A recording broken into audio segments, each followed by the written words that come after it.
Le 10 février dernier, Pierre Palmade a pris le volant, sous l'emprise de la cocaïne, provoquant un terrible accident de la route. Cependant, beaucoup estiment que le comédien de 55 ans a bénéficié d'un traitement de faveur.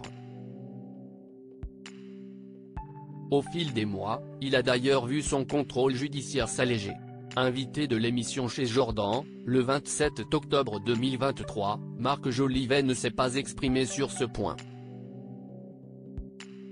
En revanche, l'humoriste et acteur de 73 ans a adressé un message lourd de sens à son ami de longue date.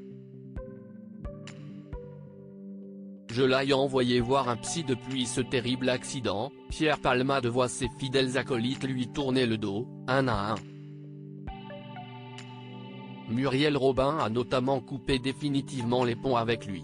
À l'antenne de France Info, la compagne d'Anne Le Nain a d'ailleurs révélé qu'elle n'est plus son amie.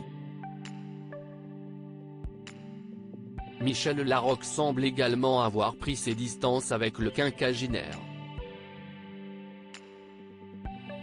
Alors que Pierre Palmade n'est pas encore fixé sur son sort, 4 individus, dont son dealer, un certain Winter, ont été placés en garde à vue pour trafic de stupéfiants. Au micro de Jordan Deluxe, dans son émission sur C8, Marc Jolivet a enfin réagi à cette affaire. Celui qui est aussi chanteur a confié qu'il n'était pas du tout surpris de l'accident provoqué par Pierre Palmade à cause de ses addictions.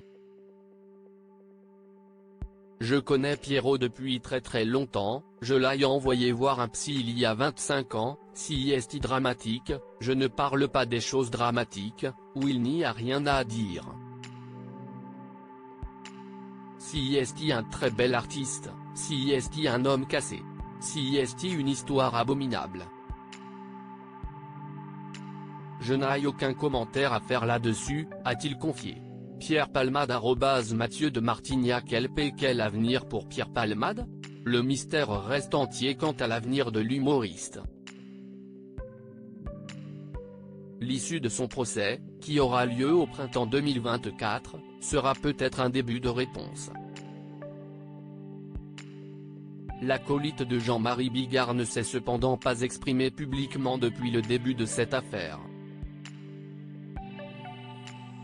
Seule sa sœur Hélène a pris la parole.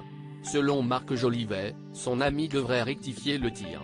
Pierrot, si tu m'écoutes, excuse-toi, viens en disant je demande pardon, peut-être pas maintenant, dans 1 ou 2 ans, pardon je n'ai pas pris conscience, pardon pour tout le monde, et du coup fais une émission pour les blessés, pour les gens, et là on t'accueillera à nouveau. Une excuse publique pourrait-elle lui permettre de regagner le cœur des Français? Qu'en pensez-vous?